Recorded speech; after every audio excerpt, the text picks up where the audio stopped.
Hi, I'm Eric Bolling in for Bill Oreilly. Thanks for watching us tonight. We're going to go right to our top story. French officials confirming the death of the vicious ISIS ringleader behind last week's terror attacks in Paris.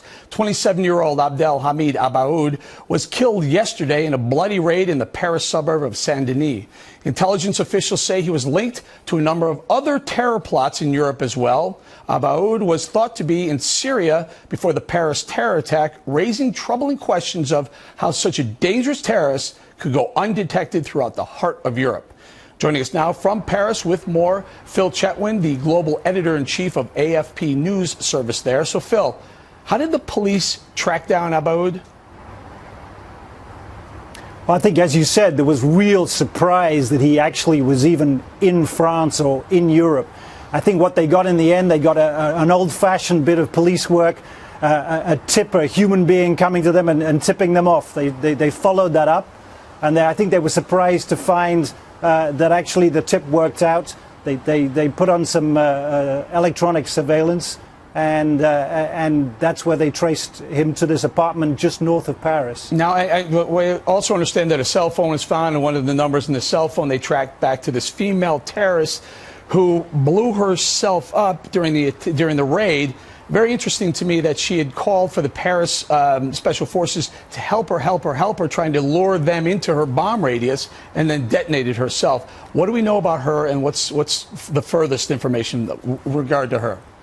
Yeah, I mean, her identity is yet to be fully confirmed, but the picture emerging is of a troubled young lady who even 6 months ago, her brother said really had no contact at all with radical Islamists. She was a young party girl who was out clubbing a lot at night and really didn't have any of this kind of links at all. So the kind of interesting question being raised here is how quickly she was radicalized, how quickly she became under the wing of some of these people who had turned her into potentially a suicide bomber.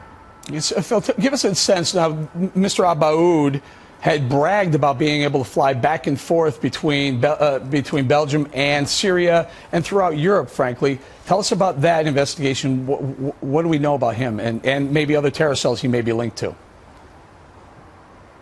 Well, I think, again, what's interesting is the Prime Minister of France, just in the last hour or so, making that direct connection between the refugee flow and some of these attackers. So there seems to be some kind of suspicion that Abaoud would have used potentially this flow of refugees perhaps to move in and out of Paris. He certainly, or in and out of Europe, he certainly bragged from Syria that he had the ability to move in and out.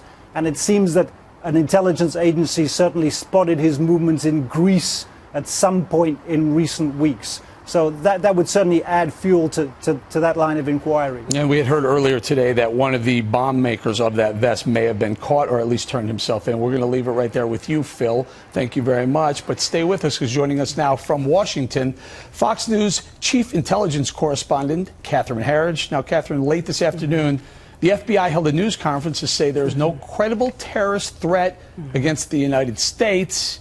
What do you make of that? Well, we had some rare public statements, Eric, from the FBI director along with the Attorney General, and the main takeaway is that based on the analysis of something called the National Counterterrorism Center, this is the hub for threat analysis that was set up after 9/11, they found no credible connections between the Paris attackers and potential ISIS operatives inside the United States. And Director Comey said that what they see here in the United States are more of these ISIS-inspired plots rather than ISIS-directed plots, which is what we've seen in Europe, Eric. So, well, yeah, but we've seen as recently as today some ISIS propaganda videos showing Times Square, a suicide bomber putting a vest on, and the implication is that he's going to blow himself up in Times Square. How can that not be a direct implication? I'm trying to figure out how can we not tie those two together? Well, Director Comey said today that these ISIS propaganda tapes, and I would emphasize this is part of a big media rollout. The way ISIS works is that they have the plot, and then they have sort of the propaganda on the shelf waiting for the events to unfold. And this propaganda, Comey said, is not basically intelligence. They check it out. It's designed to frighten people and sort of be a weapon of mass hysteria, but they've seen nothing credible in it. And I would add the most recent tape that was released today targeting Washington, D.C. I mean, it's not highly produced. It has the feel of kind of a crash edit, sort of a smash and grab video propaganda. So it's hard to say that there might be something very threatening within that message itself. Catherine, what are the people in D.C. talking? What are they saying about this suicide vest? You know, we noticed that there were a couple of suicide vests that these terrorists used in Paris last Friday night. Also one in Saint Denis. Are there more, and do we think that this could be a common theme? More suicide vests, more suicide bombers linking? Well, the key thing with the vest we're learning from our contacts is that there was a very competent bomb maker involved.